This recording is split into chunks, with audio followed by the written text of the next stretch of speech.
Welcome to the Xenon Profiteer Instructional Video version 3.1a. The goal of Xenon Profiteer is to build and upgrade a state-of-the-art cryogenic distillation facility to isolate xenon and to acquire lucrative contracts. In this video, you will learn how to efficiently run your facility's systems for fun and profit. This is the starting setup for a game of Xenon Profiteer. On the left, we've placed the element cards into 4 general supply stacks. In the center, the contract and upgrade card stacks are shuffled and placed into 2 separate lines of 4 cards. In a 2-player game, you simply remove and only have 3 in each line. Players will also receive a center console, 5 bid tokens in their color, and 3 money, along with a starting system, which is the deck for your game, which will include a reflux card, a speed card, and 2 packets of air. During the course of the game, players will be asked to add air to their system. This means taking an air packet, which includes 1 of each type of element included in air, and placing that into your system discard pile. At the start of the game, each player is going to take their system deck and shuffle it up and draw a hand of 5 cards. This will be the hand that they start the game with.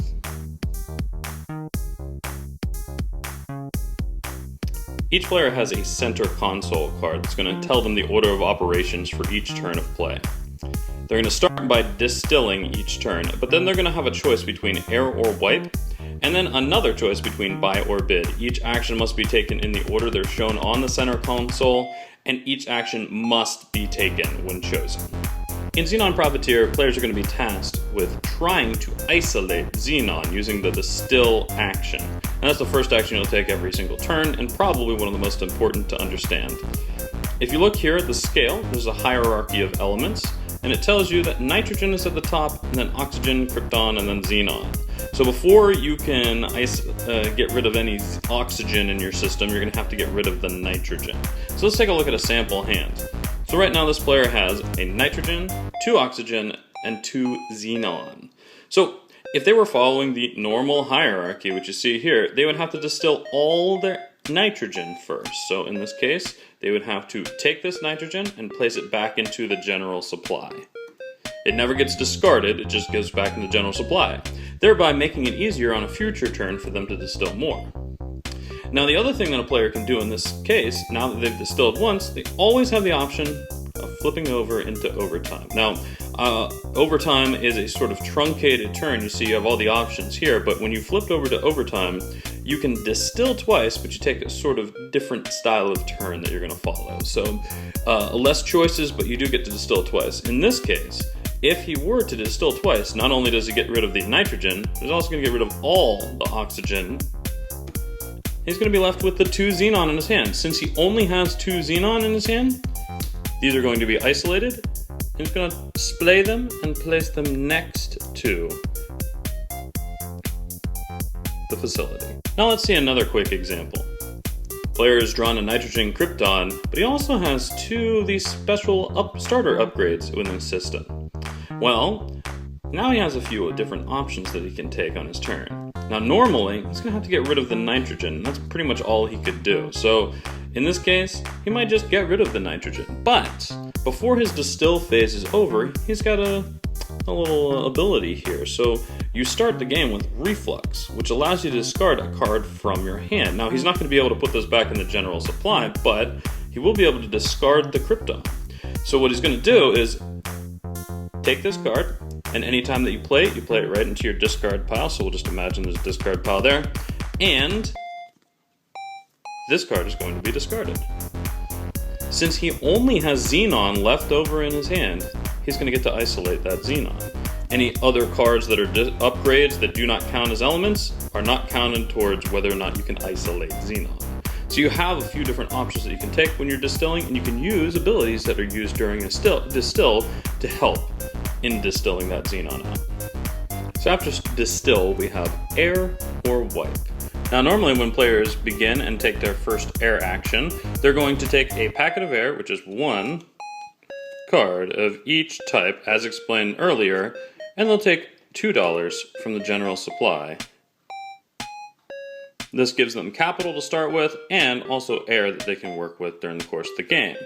But if a player has the feed card in their hand, they can discard this card to their system discard to introduce air twice, which means taking 2 air packets and gaining $4 total, which can be really helpful at the beginning of the game. So yeah, more air, more air. If a player decides to take the wipe action, however, they get to take one line and choose between the contract or the upgrade line and completely wipe all the cards and replace them with brand new ones. The key, however, to remember is if there's any bid tokens on the cards, the only cards that get wiped are cards without bid tokens. So bid tokens keep those cards in place, and something like that happens. Any cards that you've used go into a separate discard pile. Once players have chosen to air or wipe, they then move on to buy or bid, where they will either buy upgrades or contracts from the line or bid on them. During the buy phase, players will have an opportunity to buy cards from either the contract line or the upgrade line, each one having a slightly different cost to them. The upgrade cards, for example, have a cost in the upper left-hand corner, which allows you to purchase the card and place it into your system discard pile that you can draw later and play from your hand to discard and use its ability. However, if you decide, you may purchase it for the ambitious higher cost in the lower right-hand corner to install it to your system. Now what this does is allow you to use that ability during that phase every turn for the rest of the game. It also brings you closer to the endgame condition. In the upper left-hand corner, you may also notice a small number beside the large number. This is the difference between the cost of purchasing it and putting it into your system and eventually installing it. At any point, if you have this card in your hand for a free action, you can place it you can install it for that smaller cost, which is the difference between prices. Any card that does not have this connection, like this card in pink, called Reclaiming, cannot be installed and must be played from your hand for the entire game. Now moving on to contracts. The contract line will also have contracts and pipelines. Now pipelines are pretty simple because they have a little cost in the upper left-hand corner, just like the cost that would be for your placing it into your system. This installs a pipeline to the bottom side of your center console. The first pipeline that you get is worth 1 point at the end of the game. The second pipeline that you get is worth 2 points per pipeline. So that means that you'll get 4 points at the end of the game, and if you get a third one, you'll have 3 points for each, making it 9 points at the end of the game. If you look at the top though, each pipeline has a certain color, and there's only 3 colors in the game, so you need to build pipelines that are different each time and match the colors up when playing. Every pipeline allows you to increase your hand size by 1 card, so you're drawing 1 extra card at the end of your turn. Contracts have no cost. Contracts only have a completion cost in the amount of Xenon that you need. When a contract is purchased, it is placed to the right of your center console. And any Xenon that are already isolated are displayed underneath the card to tell you how much Xenon you've been working on. As you get more Xenon, you'll place them underneath the contracts until you've completed them. Once you completed the contract, immediately, as a free action for no cost, you will immediately take the Xenon and place them back into the general supply, not your discard pile, and flip the contract over, being sure to gain any money amount that's listed on the bottom. This is not a cost for a contract, so be careful. Once you've flipped over a contract, you can begin working on a second contract. Until then, you may only have 1 contract since there's no connection to the next side. At the end of the game, any contracts that you have are flipped over, and you score the amount of Xenon points listed in the star in the corner. When a player chooses the bid action, they're going to take a bid token and place it onto any of the cards. When they do so, there's several things that occur. 1, they get a discount of 1 when purchasing this later for either cost. So this reboiler condenser could be purchased for 0 if placed into their system. However, if another player decides to buy this card, they're going to have to pay you $1 extra to you for this bid token that you have there. So it kind of solidifies your bid on that card. The other thing it does is it prevents it from being wiped during the wipe action. Any cards with bid tokens, one or more, will not be wiped during that phase. Also, you can have as many bid tokens as you want on a card, and other players can have bid tokens on the same cards. So it doesn't necessarily mean that you are always going to get the discount and without anyone there, or that you've claimed it. It just means that the price for that is going to be lower or higher depending on how many coins are there. When a player places a bid token onto a contract, they're going to actually receive $1 when purchasing it themselves, since the cost is 0. No matter what, even if a discount would cause you to go into the negatives, you will receive money for your purchase. So in this case, with 3 bid tokens, and if I purchase this reclaiming, I would receive $1 in return and pay nothing to the bank.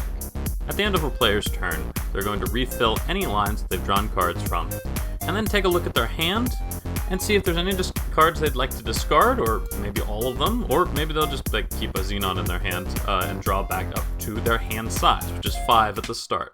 After that, play moves on to the next player, and game continues.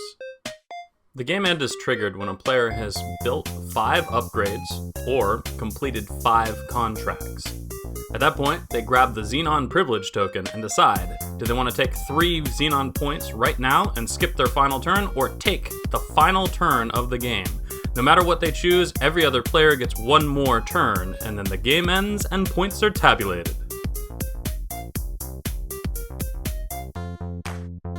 Each installed upgrade is worth 1 Xenon point, and it's important to note any if installed abilities that are worth extra points. Each contract is worth the amount of Xenon points listed at the bottom. Each pipeline is worth more points depending on how many pipelines have been built, in this case 2 for 4 points total. And finally, 1 point is awarded for every 5 money. When all points have been tabulated, the player with the most points is the winner, and the true Xenon Profiteer. Thank you for watching, and thank you for playing. Your support is appreciated.